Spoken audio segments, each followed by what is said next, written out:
Fala pessoal, mais um vídeo sobre Levítico, tá? Vai ser muito interessante. Vai ser praticamente uma aula, tá?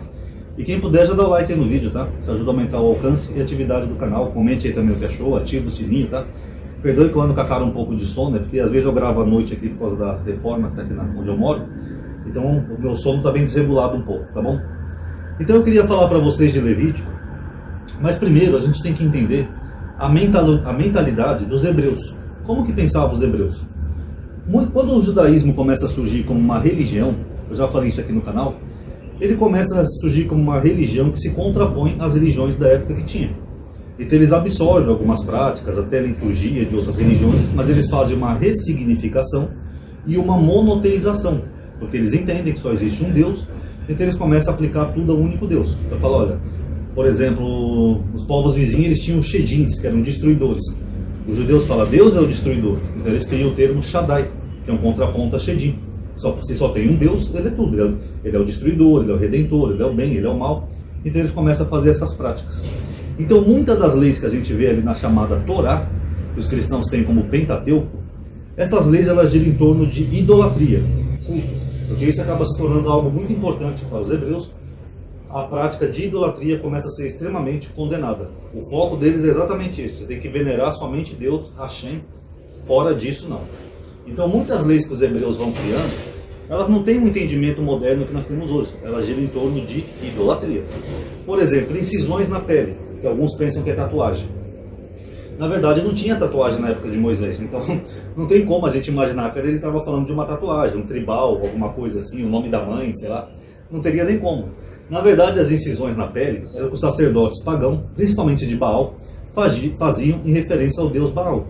Vocês podem ver, por exemplo, no segundo livro de Reis, quando Elias desafia os profetas de Baal, e eles começam a fazer cortes na pele, para tentar ver se a divindade atendia o pedido deles e mandava fogo do céu.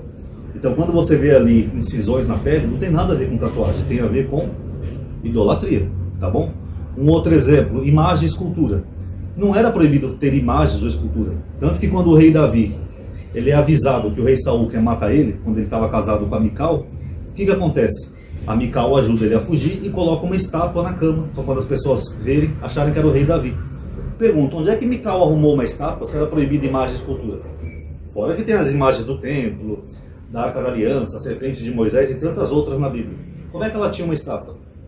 É porque não era proibido. A proibição de imagem e escultura, ela passa a ser proibida porque a maioria das imagens e esculturas do mundo antigo, elas eram referências a divindades. Tanto que nós temos estatuetas, temos provas abundantes disso.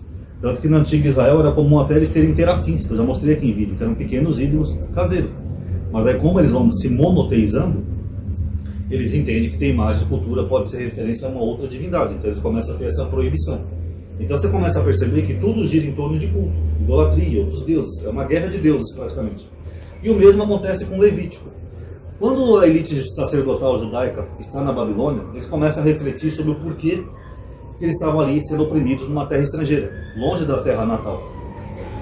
Está ouvindo o barulho? Deixa eu passar o barulho. Aqui é fogo. Então eles começam a refletir o porquê que eles estão ali sendo oprimidos numa terra estrangeira. Então eles começam a chegar à conclusão que Deus estava castigando eles porque eles cultuaram outros deuses e outras divindades. Então os judeus começam a observar como que era o culto daqueles povos ali que eles estavam presos na Babilônia. Aí eles começam a se contrapor a todos aqueles cultos. Tanto que o livro de Levítico, boa parte dele é dedicado apenas aos sacerdotes. Não é para um cidadão comum ou para um israelita comum, justamente por isso.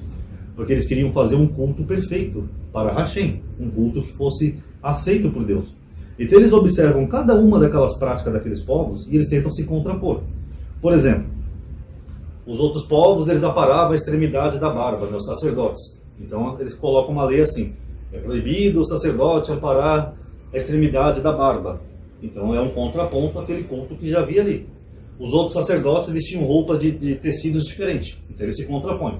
Está proibido usar roupas de tecidos diferentes, e assim por diante.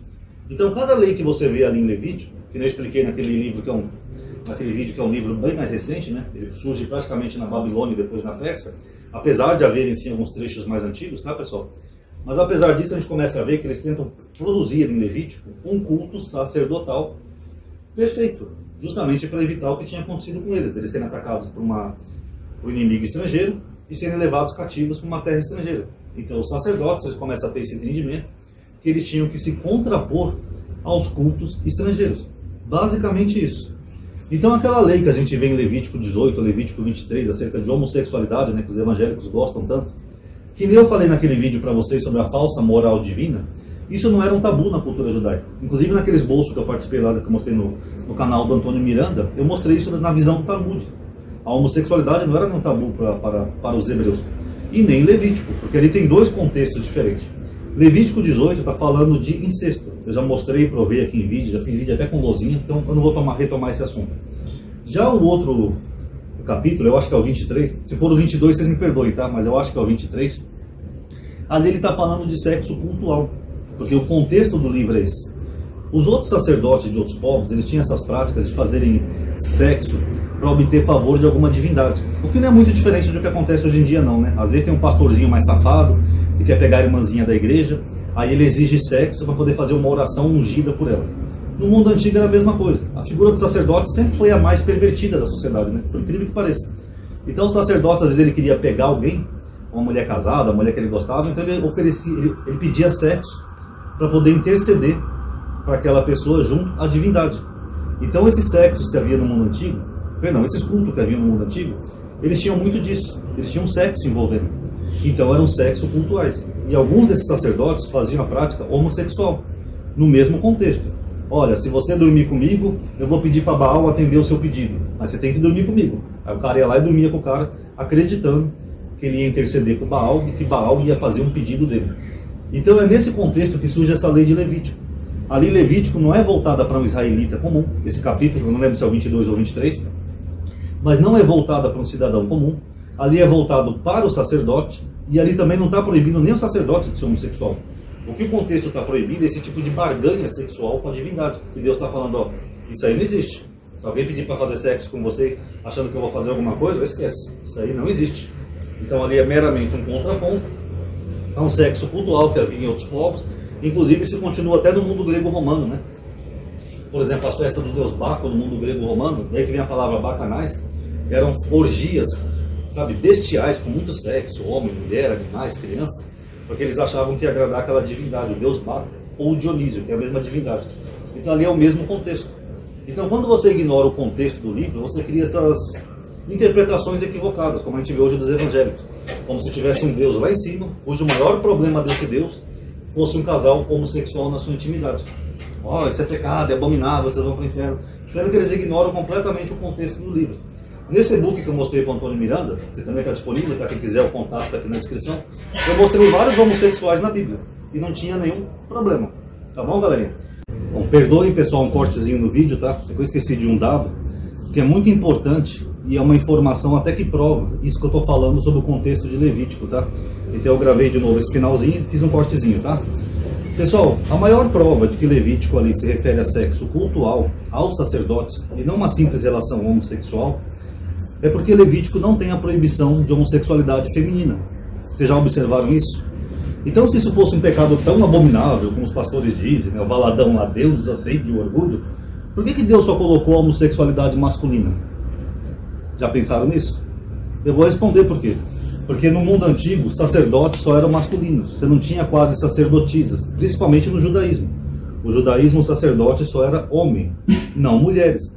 Então, quando ele coloca aquela proibição, ele está se referindo a homens, porque era uma prática comum dos sacerdotes masculinos exigirem sexo para obter algum favor de alguma divindade. Essa é a maior prova. Até porque se Deus abominasse tanto a homossexualidade, como os pastores falam, ele teria colocado os dois. Não deitará varão com varão e nem mulher com mulher. Mas não tem, porque ali se refere a uma prática sacerdotal. Tanto que se houvesse, por exemplo, dois sacerdotes homossexuais, não teria nenhum problema, desde que aquilo ali não fosse cultual ou não fosse dedicado a uma divindade pagã. Tanto que até hoje em Israel, para quem não sabe, Israel existem rabinos gays, sabia? E não tem nenhum problema, desde que ele tenha um bom conhecimento da Torá, das Escrituras, saiba conduzir a comunidade, porque aquela proibição ali de Levítico se refere a sexo cultual. E a maior prova é essa, não tem proibição feminina. Então se fosse tão abominável, esse Deus seria meio homofóbico, né? Ele só tem homofobia com sexo masculino, com feminino não. Tá bom? Então tá aí, pessoal, quem gostou dá um like aí, tá? Ainda mais agora que é o final do mês. Se for necessário, atualiza a página aí que o YouTube está removendo likes, tá bom? Ativa o bendito sininho, tá? Que agora é uma exigência do próprio YouTube. Comentem o que você achou, se faz sentido ou não, se vocês gostaram ou não, tá bom? Obrigado por ter assistido. Paz a todos.